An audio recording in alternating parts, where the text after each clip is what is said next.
میرے پاکستانیوں، آج میں آپ سے کرونا وائرس کی بات کروں گا۔ یہ ضروری ہے آپ سب کے لیے سمجھنا، کیونکہ اس کے اوپر ایک ملک میں مجھے خوف ہے کہ افراتفری سی پھیل رہی ہے۔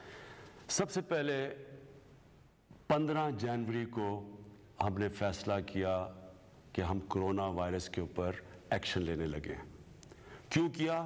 کیونکہ چائنا کے اندر تب کرونا وائرس پھیل چکی تھی، اور ہم نے تب فیصلہ کیا کہ اگر چائنا میں پھیل چکی ہے، چائنا سے لوگ آئیں گے پاکستان، جو بھی وائرس کے ہم دیکھ رہے تھے اثرات، تو وہ یہ وائرس ایک ایسی ہے، میں پہلے آپ کو وائرس بتا دوں کہ یہ ہے کیا۔ یہ وائرس ایک قسم کا فلو ہے، اور ایک ایسا فلو ہے کہ جس کی خاصیت یہ ہے کہ بڑی تیز پھیل جاتی ہے۔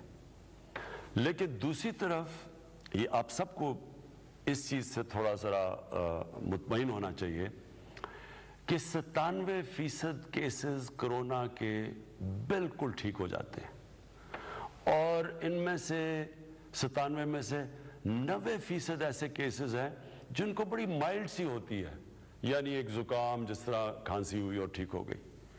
صرف اس میں سے 4-5% ہیں جن کو ہاسپٹل جانا پڑتا ہے۔ لیکن جتنی زیادہ یہ اب دنیا میں آپ دیکھ رہے ہیں، چائنا میں جتنے کیسز ہوئے، اب تک تقریباً 1,90,000 کیسز ہو گئے ہیں۔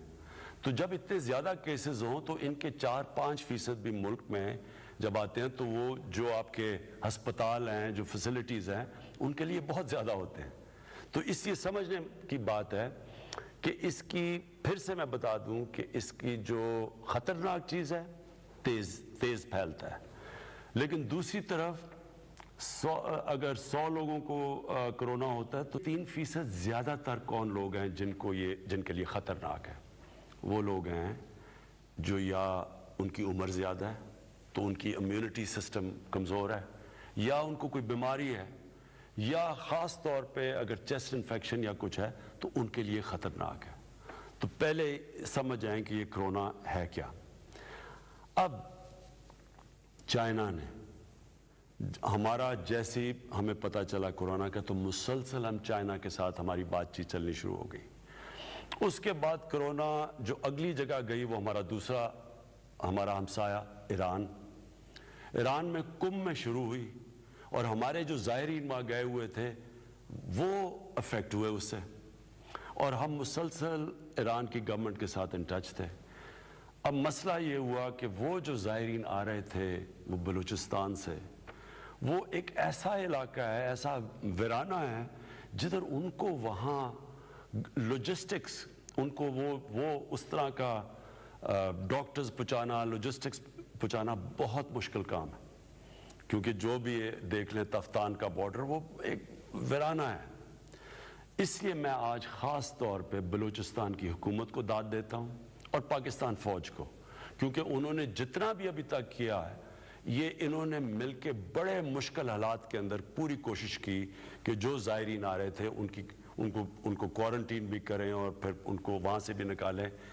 اور میں پھر سے داد دیتا ہوں کیونکہ یہ مجھے پتہ ہے، میں مسلسل یہ فالو کر رہا تھا، یہ بڑا مشکل کام تھا۔ اب آپ کو یہ سمجھنا ہے کہ یہ ہمارا جو رسپانس ہے، ہم جو مسلسل اس کو فالو کر رہے تھے، کیا ہمارا رسپانس تھا، یہ ضروری ہے سمجھنا، کیونکہ ہر قسم کی باتیں کی جا رہی ہیں، اب پاکستانی قوم کے لیے بڑا ضروری ہے سمجھنا۔ 15 جنوری سے ہم نے شروع کیا، ایئرپورٹس کے اوپر ہم نے اسکریننگ شروع کی۔ اب تک 9 لاکھ لوگوں کو ہم اسکرین کر چکے ہیں ایئرپورٹ پہ، اور جو پہلا پاکستان میں کیس آیا وہ 26 فروری کو آیا، اور جب وہ آیا تو اس سے ہمیں تھوڑا، کیونکہ ہمیں پتہ تھا کہ جیسے دنیا میں پھیلتی جا رہی ہے، یہ پاکستان میں بھی یہ کہیں نہ کہیں یہ جتنی تیزی سے پھیلتی ہے تو یہاں بھی پھیلے گی۔ ہم نے پچھلے ہفتے نیشنل سیکیورٹی کمیٹی بنائی۔ وہ کب بلائی؟ جب 20 کیس پاکستان میں ہوئے، اور جب ہم نے کمیٹی کی میٹنگ بلائی تو ہم نے دنیا کے رسپانس سٹڈی کیے۔ دنیا کے کیا رسپانس تھے؟ اٹلی کے اندر شروع میں انہوں نے کچھ نہیں کیا، پھر ایک دم انہوں نے جب وہ بڑھنے شروع